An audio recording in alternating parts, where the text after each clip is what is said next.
भव्य शुभारंभ Dattaguru family restaurant गुरुवार दिनांक 26/2/2026 रोजी सायंकाळी 6:30 या शुभ मुहूर्तावर उद्घाटक आमदार महेंद्र शेठ सदाशिव थोरवे आणि हबप हरिश्चंद्र महाराज जाधव।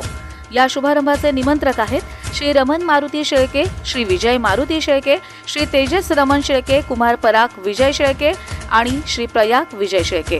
पत्ता मुक्काम पोस्ट उमरोळी, पा कोशाणे, कर्जत, नेरळ रोड।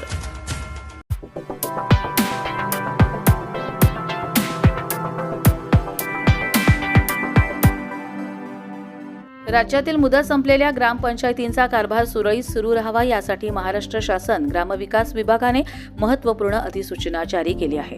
निवडणुका वेळेत न झाल्यामुळे निर्माण झालेल्या प्रशासकीय अडचणींच्या पार्श्वभूमीवर विद्यमान सरपंचांनाच तात्पुरते प्रशासक म्हणून नियुक्त करण्याचा निर्णय घेण्यात आला आहे।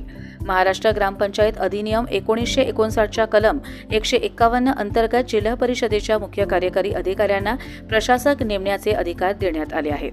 संबंधित ग्रामपंचायतींवर सरपंच 6 महिन्यांसाठी किंवा निवडणूक प्रक्रिया पूर्ण होईपर्यंत प्रशासक म्हणून कार्यभार सांभाळतील। दैनंदिन कामकाज सुरळीत राहावे यासाठी उपसरपंच व सदस्यांची प्रशासकीय समितीही कार्यरत राहणार आहे। दरम्यान रायगड जिल्हा परिषद ग्रामपंचायत विभागाचे उपमुख्य कार्यकारी अधिकारी विशाल गुलाब तनपुरे यांनी सांगितले की प्रशासकीय कारणांमुळे काही ठिकाणी निवडणुका वेळेत होऊ शकल्या नाहीत, मात्र ग्रामपातळीवरील विकास कामे व नागरिकांच्या सेवा अखंडित ठेवण्यासाठी ही तात्पुरती व्यवस्था करण्यात आली आहे।